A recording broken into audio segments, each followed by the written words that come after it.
So, today we're actually going to cover one of, if not the most debated and controversial topics on the dark web, that being the existence of red rooms. So, red rooms had similar origins to creepypastas. It was originally a myth based on a Japanese horror movie. But before we get deeper into red rooms, we're going to have to understand what the deep web actually is. The deep web is really nothing more than pages you just can't access from the Google search engine. Stuff like your bank account or Facebook or any of these generic stuff you guys are already accustomed to. What it is a huge overlay of networks that requires special software to access. So Tor, for example, which is just another browser system. The largest dark web network being Tor, it was developed from grants from the National Science Foundation and the Department of State, among others of course. It was specifically designed to be used anonymously. It's difficult, very near impossible to trace the identity of someone using it, but that's of course assuming you know how to mask your IP. And because of it, it's typically used by criminals.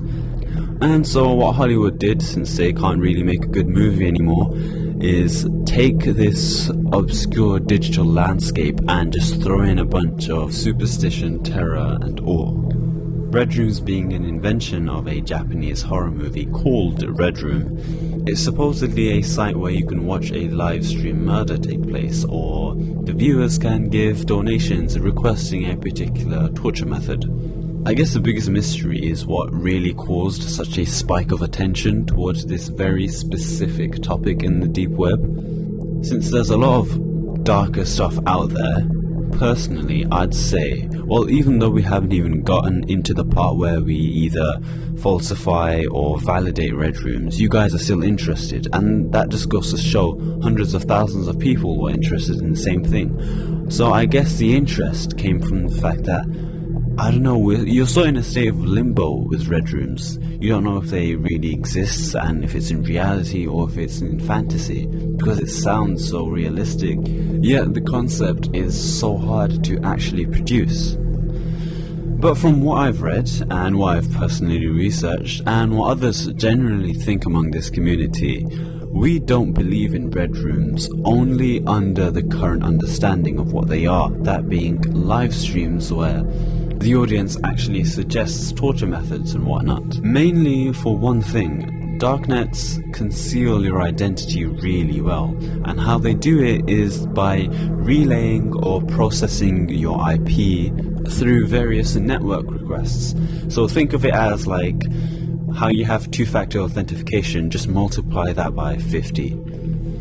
And your identity would further be placed through multiple proxies with multiple layers of encryption. So imagine your 50 two-factor authentication were now hidden in places where you couldn't exactly pinpoint, since they're moved around so often in the darknet just to mask your identity. Now this sounds like a lot, which it is. Obviously you don't want your identity just being thrown out there to potential criminals, but to even have remotely this level of encryption and security on the dark web, the process is incredibly slow, and too slow to allow actual streaming on the darknet. Now once in a while, if you actually browse the dark web, you might actually stumble across what some claim to be actual red rooms.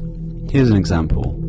I came across this on Tor and other networks that claim to be red rooms, but I genuinely believe they're all scams, because they typically demand extravagant amounts of Bitcoin just to even join the server. Though I am aware that a lot of people tend to cite the case of Peter Scully as evidence for red rooms. If you don't know who that is, he's a guy who's responsible for operating a secret dark web child pornography website known as No Limits Fun. The most notorious video Scully produced was the infamous Daisy's Destruction, which he sold on the site to clients for up to $10,000. Made in 2012, the multi-part video is so extreme that it was for some time regarded as an urban legend, but sadly it actually does exist somewhere out there.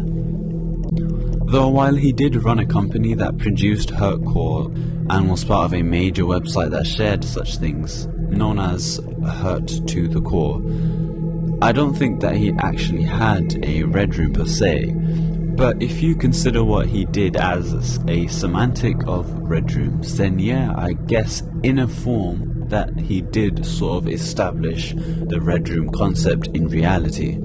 Just not the way in which we thought it would be. The closest thing I've seen to this, on tour at least, was a site called PsychoTube, which has many videos of real deaths and bizarre kink videos. Ironically, you can see and find the same stuff in a cleaner way, I guess. Just look at LiveLeak or Best Gore or some subreddits, or watch the Spankwire video. That one will definitely keep you up for a couple decades. But the one thing that made me question this conclusion, however, is that I talked to a person who does network surveillance for a living, and he pointed out that there are actually some sites that don't advertise themselves as red rooms, but may actually be. I mean, think about it, it would be pretty stupid if you advertised yourself as a red room. You're just asking for incrimination and investigation. I've personally come across various sites that look very vague and nondescript, which usually look like this. It's as if you're meant to know what you stumbled across, or you know why you're here. It's very vague, with no description. You're just put into a site with no, I guess, warning or instructions. You're just expected to know what you're doing if you land here. Now, I can't confirm whether this was an actual red room. It just looked very suspicious and deceptive, to say the least. My first thought was they were just private forums or chat rooms, so don't take this as evidence for its actual existence. Although the few cases that have been in the public eye have made the dark web seem a lot more horrifying than it actually is. My personal experience is that many sites make outlandish claims just to steal people's money. So stuff like demanding huge amounts of Bitcoin to join a particular server. But let's think for ourselves for a second. The concept is, I guess, very easy to actually produce. Think of it as just a webcam and a live audience. I guess the difficult aspect of this would be to mask the stream in so many layers of encryption, but to still be available to those who wish to view it. I strongly believe that they exist in a form that we just aren't aware of or are completely under our radar. Now, if it wasn't for what Peter Scully did, I don't think red rooms, or the concept at least, would be as popular today, which, if you think about it, would probably have the inverse effect. If something isn't as popular or in the public eye, it would be high in attention, but in ways we're not aware of. Just think of drug trafficking. It goes on all around us, we're just simply not aware of it. Of course, proving this statement is a very dangerous terrain. If I even find something like this, it could be potentially incriminating, since I am doing this for educational purposes. Perhaps maybe I can do a dark web search for it, or a video for you guys. Now, I am considering making a second part to this, because I didn't want to make this video too long. But this video is mainly to cover the basics of the concept of a red room.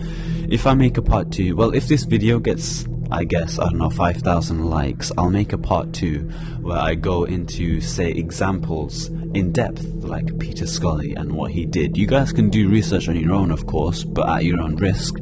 I can do it in much more detail if you want. I can do Peter Scully and a lot more degenerate guys like him who did the same similar crimes, who essentially pushed the narrative on red rooms and the concept of it.